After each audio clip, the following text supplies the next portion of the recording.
I would like now to give the floor to Mr. Rožek, who will, as I already announced, speak about the future progress of supply chains and of course all those problems we have been speaking about as well. So congestions and some other related issues, and of course how it will impact not just companies in the Czech Republic but globally.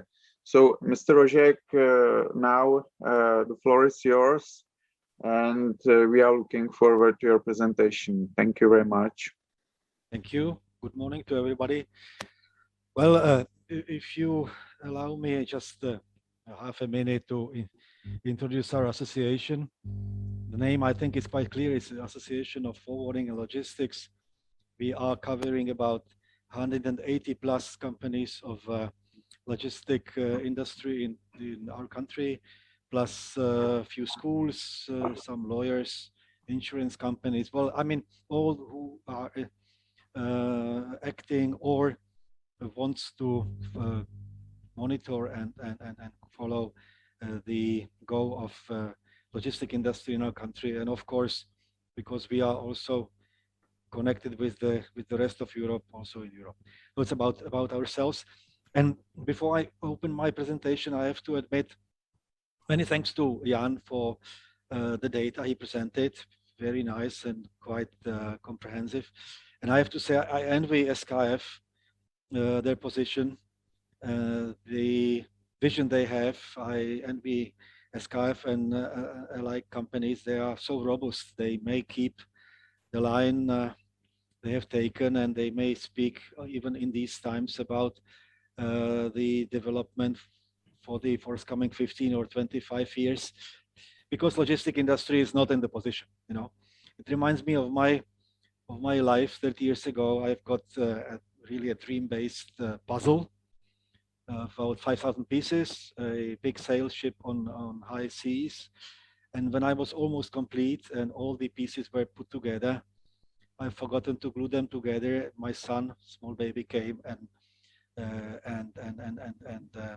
destroyed the picture into pieces back. So this is what we are now in with logistic, and what we are now trying to put together with, and now I have to say and underline my main message, with a very dim future.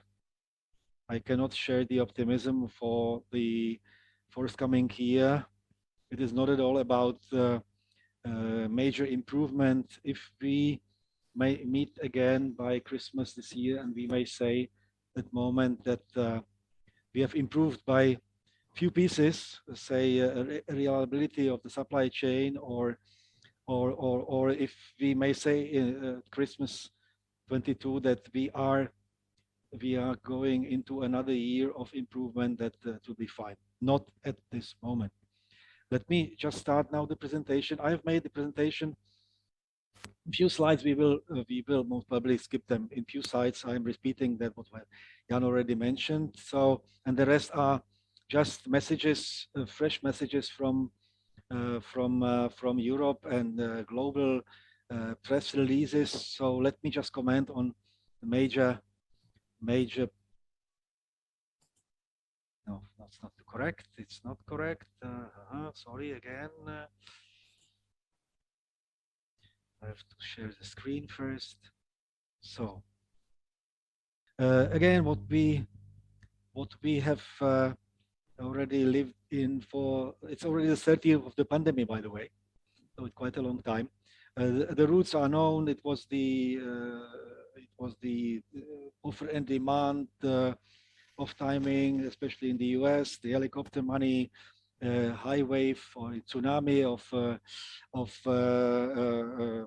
domestic, I mean, the public and also private consumption. Then combined with the by the shipping, you know, and then we had a lot of problems with containers, etc. Blah blah blah. I mean, it's all well known. It was already shown on the slides. Then not to be seeing that light on in the tunnel for after the first year. We have found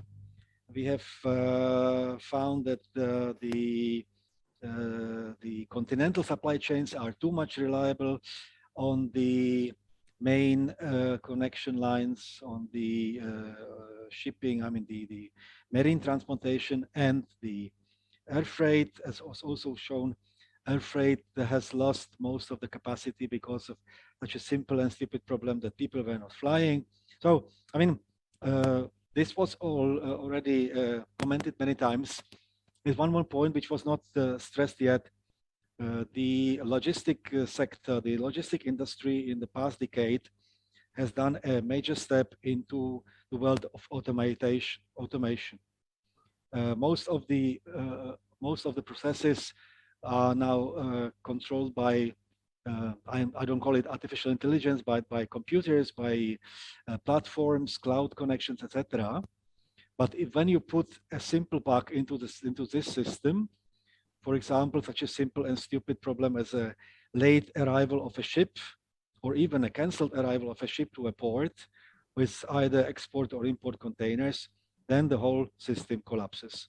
It's the puzzle where you have, I don't say 5,000 pieces, but you have 15 to 20 pieces. And if you don't put them together, or if one is missing, then the picture is not legible. So this is unfortunately the problem of nowadays, by the way, for many logistic companies to manually process those missing links and to manually correct the mistakes which are now in our managing systems. So first, what is now actually the main problem is China.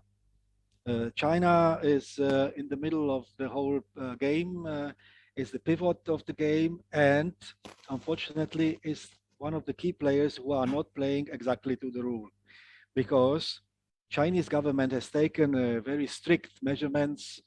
They have taken very strict zero COVID policy, and whenever they find a single, or I mean, not a pandemic, but multiple case of the disease elsewhere, they close completely the whole region, the port, the airport. The supply chains are, of course, immediately disrupted. It happened already in the fall and in December, especially in December, several times. If you remember what happened in Ningbo before the end of the year, then it was, and then before it was Yantan, but Ningbo, then the airport of Pudong in Shanghai was closed for almost 1 week. Then the Zhejiang province, which was also closed around Christmas for almost 2 weeks. Unfortunately, that region is quite important for batteries and for the pharma industry.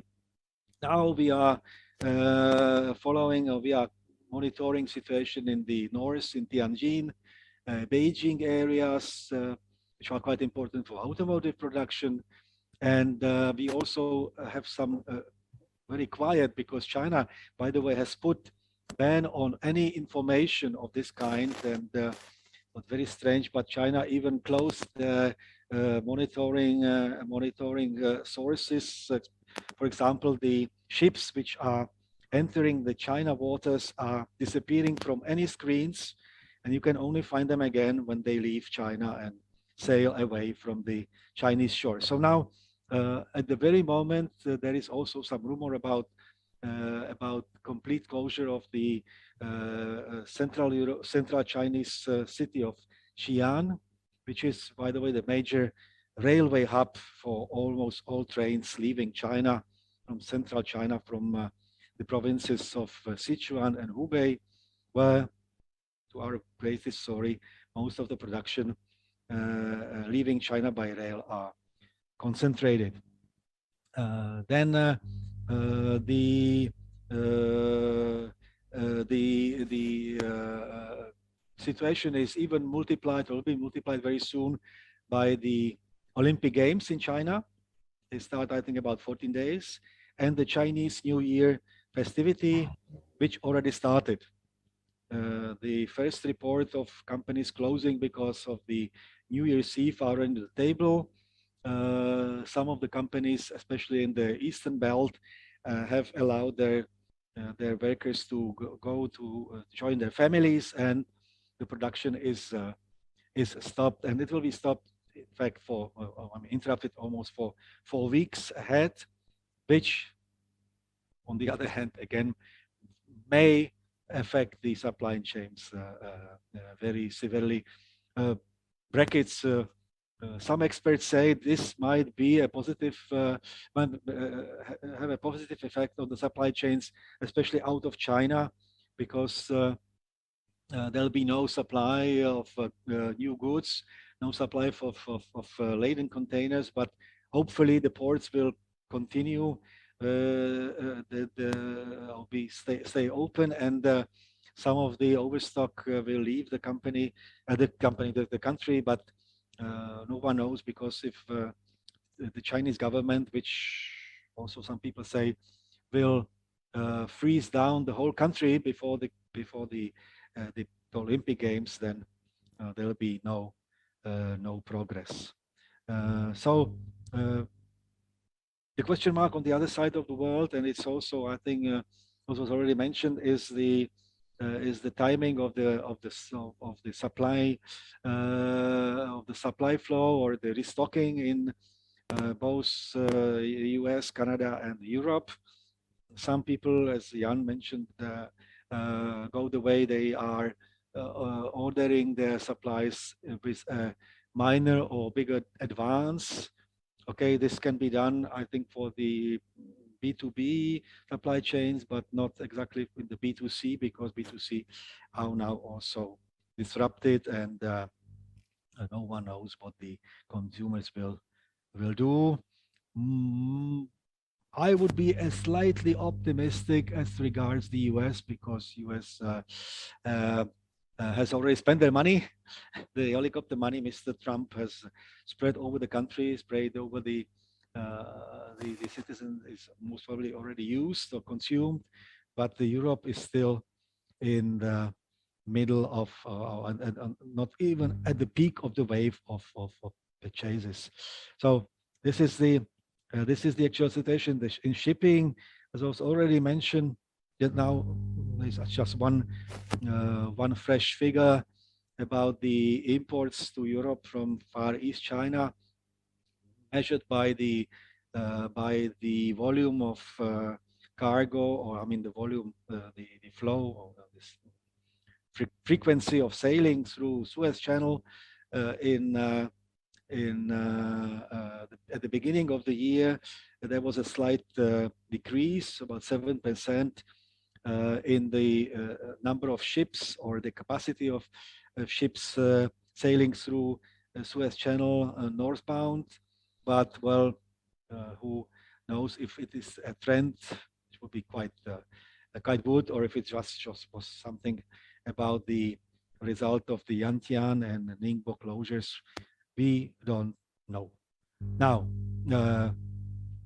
the flow is also affected by congestion on the ports, and the port operation and the on carriage to the hinterland also mentioned. At this moment, we have dramatical situation in the German ports, Hamburg and Bremerhaven. The shipping companies have tried to solve the problem with skipping these two ports, especially Hamburg in the last quarter. About 20% of the shipping arrivals were either diverted.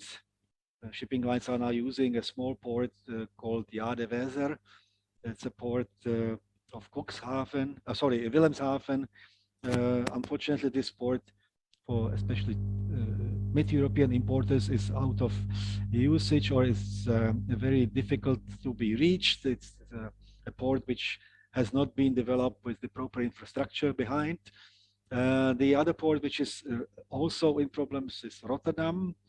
Rotterdam reports about 5 to 7 day delay in the import transit of containers, which is also affecting the on carriage, of course.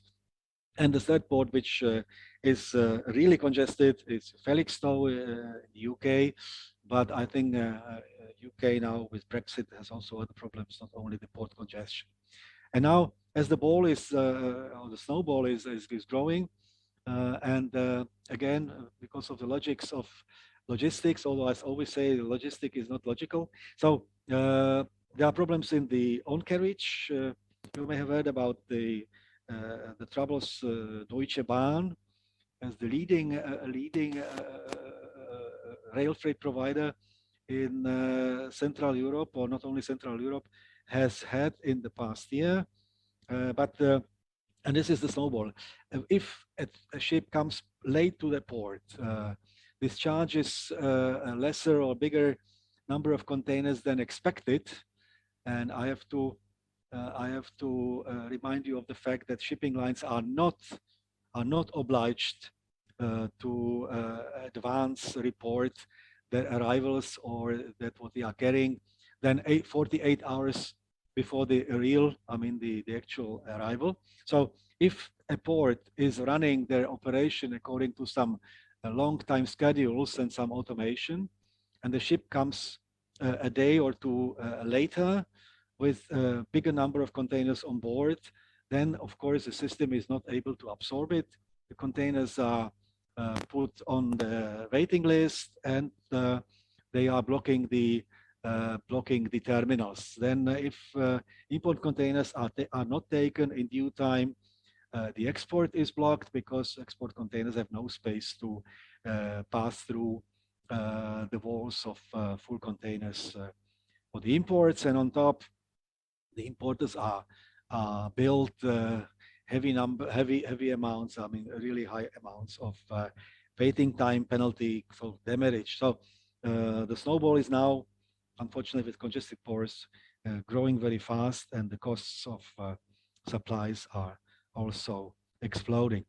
Now, a little bit about the air freight. Air freight is the only sector which has somehow survived the first shock.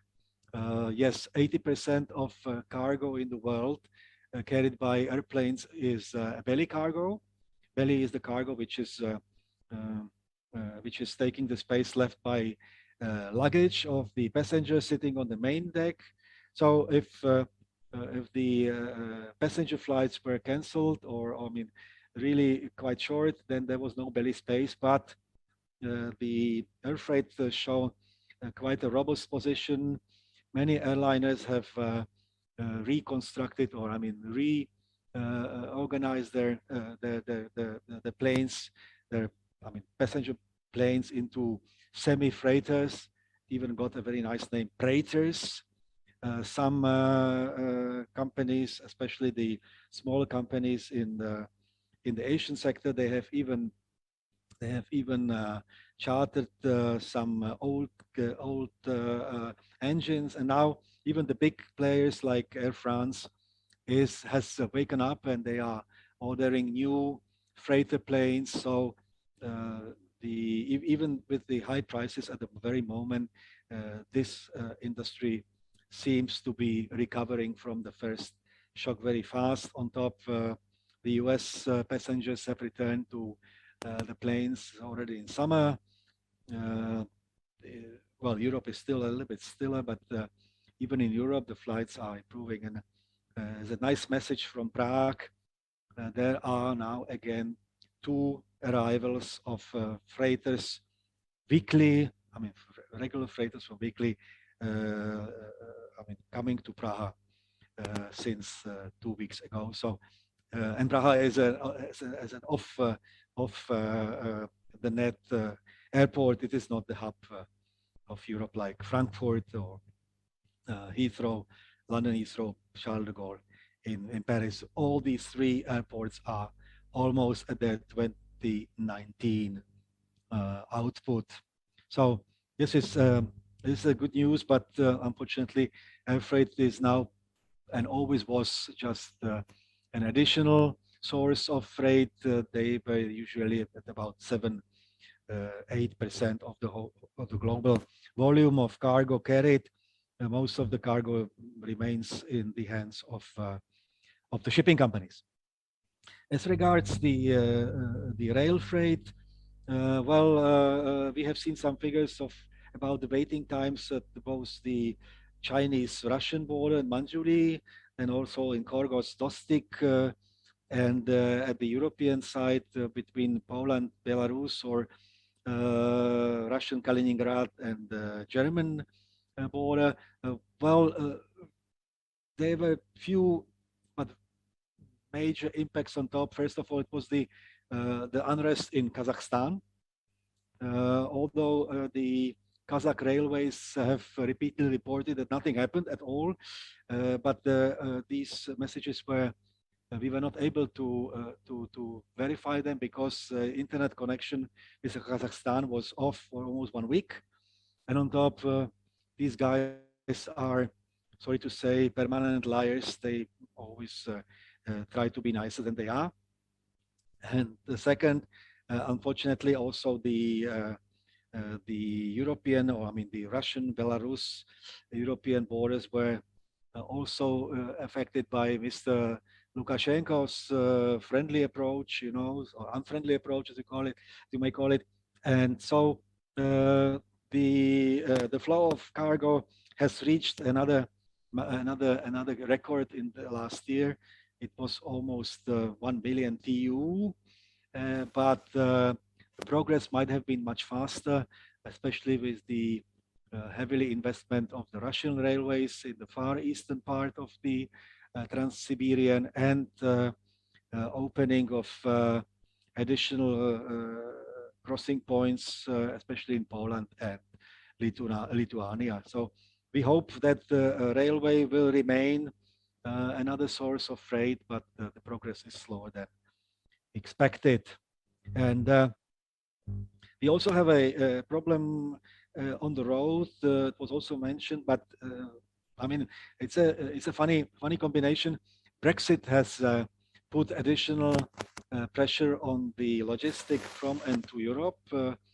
From the 1st of January, the last extra of, the last allowance on custom clearance of goods from UK to Europe, to European Union, has been lifted. So there are more waiting times on the border. That resulted in several companies reporting that several companies, logistic companies, have reported they will close their lines to UK. Now it goes the way of specialization, but, and this is the funny connection, that will leave many drivers who were serving the connections, the lines between European Union and UK. It will leave them available for the European, intra-European market, and it will ease up the problem we have now. We are missing about 80,000 drivers in Europe, so let's hope that every coin has two faces. That this coin, when turned around by the beginning of the year, will also provide some improvement. And last but not least, I have one more slide. We have now France in the head of the European Union. There were big expectations linked to France and the French leadership. They have a very nice motto: renewal, strength, cohesiveness. Unfortunately, France is also heading into the presidential elections in April. March and April. So they are much more concentrated on the elections. Mr. Macron is now every day in the TV, but remarks, some news about the leadership are much weaker. France is a player, an important player in the decarbonization. Good for Czech Republic. France has taken the lead in the nuclear power, not renewable, but nuclear power importance. The French nuclear stations quite a power. Uh, Also, France has been a player. I mean, one of the countries who have fixed the Fit for 55 campaign. But now, sorry, I mean, I have to say, so far we have not heard from France about the transport industry and the impacts of the Green Deal and so at all. So this is, I think, the end of the presentation. So once more, to put it in one sentence, the situation now, it's I think 20th of January, is not very clear. The shipping lines are improving their reliability. They are returning very slowly, but returning to the schedules. The delays are not anymore in average 14 days, but only 10. I mean, global average, okay. There are some improvements in the new container supply. This year we shall get about 2 million new containers, and all containers are not scrapped as fast as it used to be before. So even the problem of empty equipment might not solved, but might be simplified. There are some improvements I mean, major improvements, of course, but some improvements also in the Chinese supplies. Let's hope that in the forthcoming first quarter, it will remain as such. But the big part is, again, Olympic Games and the Chinese New Year. If China keeps the zero tolerance, the zero COVID policy after the New Year Eve, the New Year celebration, the people return back to their offices and factories, and the Omicron variant will spread over China, which it will definitely do. Then the supply chain will be again in the ruins. But unfortunately, if China collapses, then there is no more solution, because most of the production and supplies in the world rely on China. Okay, that's it. Thank you. Thank you, Mr. Rozek from Association of Forwarding and Logistic for your presentation. I would ask you, as your colleague as well, because you have said a very interesting thing that there may be problem regarding lots of automation in the international logistic. So it's my maybe naive question if part of the solution is not, at least temporarily, to take a step back into the older times, to lesser automation and to be more without it, more human dependent, let's call it this way, and then maybe it would bring the normal situation faster. Or is automation so embedded in the system that it's not so easy, it's not so possible to take this step to improve the global supply chains currently? It's not a naive question at all. It's a very good question. And the answer is, if it could be possible, I call it a paper and pencil logistic system. If it would be possible, this is the only solution, or it would be the only solution. The problem is that during the last decade, hand in hand with automation, or maybe as a reason for automation, we have released most of our workforce to, of course, also make the production cheaper. I mean, the effectiveness was the key word. So we are now at but I don't think that not only us, but the logistics sector is facing a problem where to find back this helpful hand, where to find people who are able to sit back to their phone and a pencil and help the, I don't say funny system now, but people are helping computers to work properly. and I have it at home, by the way, because my wife is a freight forwarder, and imagine that in 21st century, she is trying to find out the vessel positions Mhm, on the internet, but because the vessel position is not the key element in the report. The key element is the cargo, I mean, the consignment position. She has to combine 3 or 4 sources to come as close as possible to have, I mean, reliable data.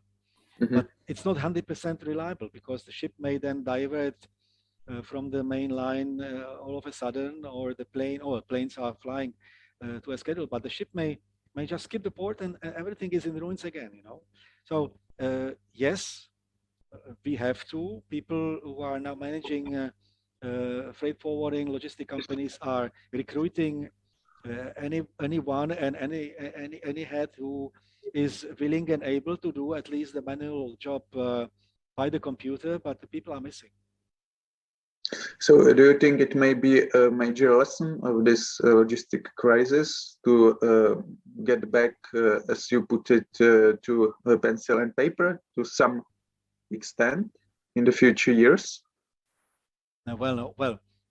When we, and I think this is a task for, say, 1 year more, not more. When we put the puzzle together, then we will come back to Okay.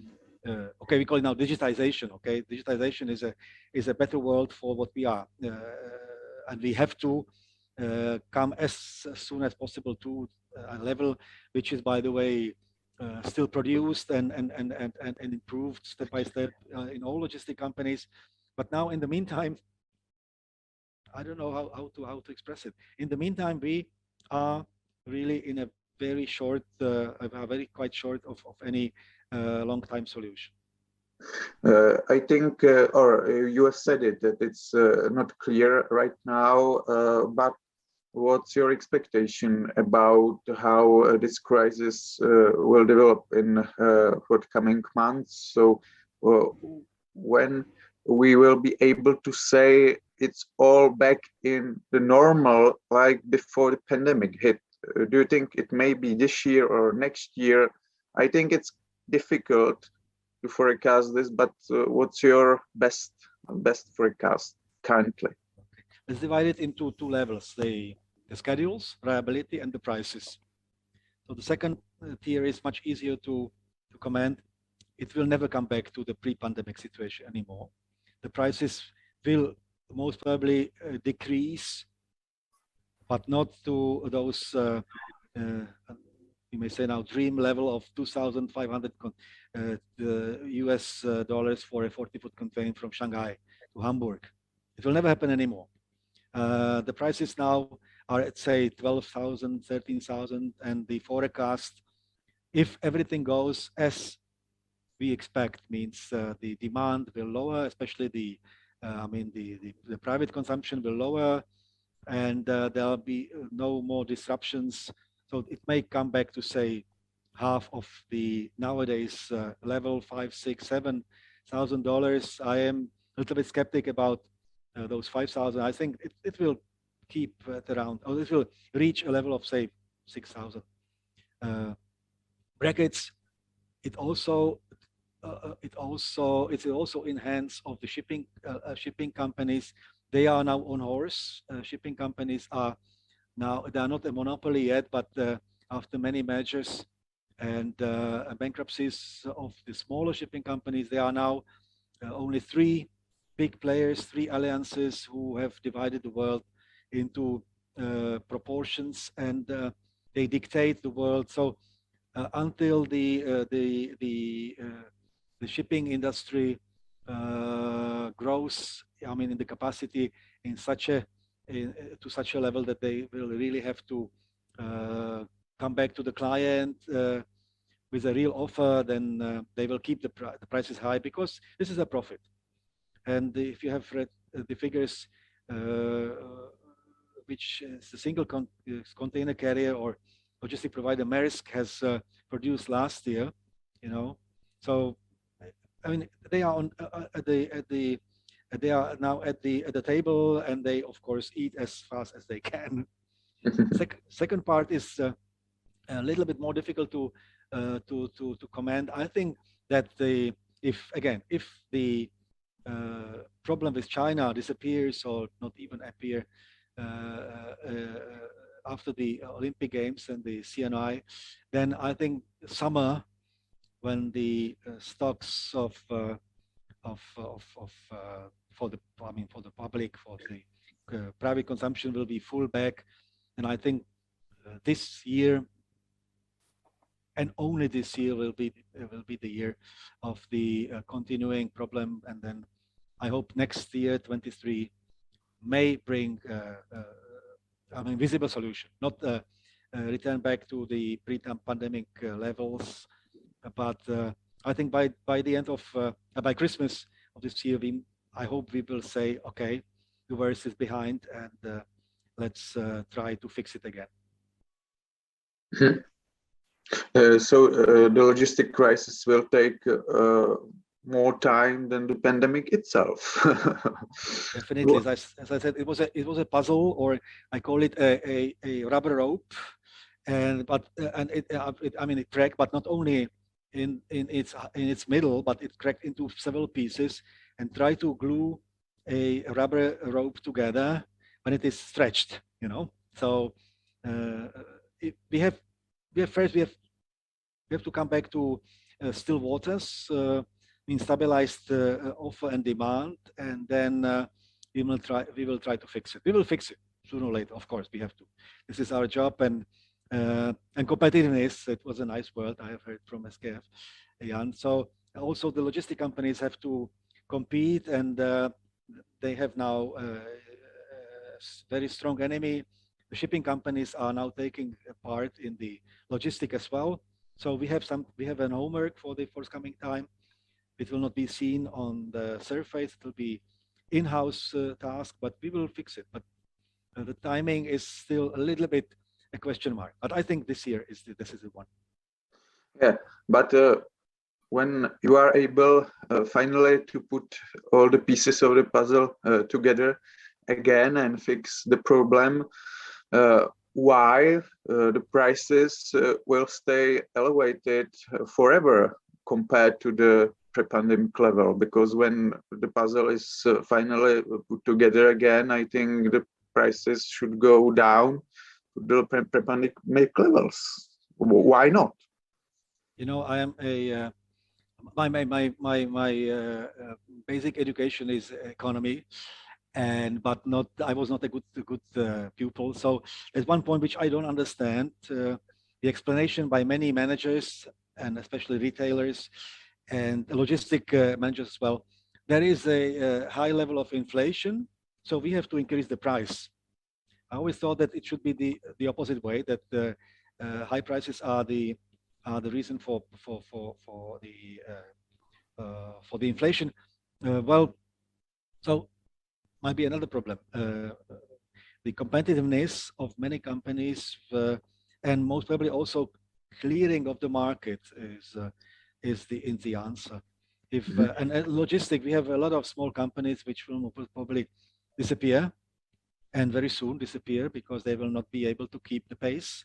And when they disappear, then the big ones will be able and stronger to fix it, and again because they will have much more power to work on the puzzle from many angles. Yeah, that's rational. Less competitiveness means high prices compared to the pre-pandemic level. Thank you very much for your presentation and for your answers, Mr. Rožek.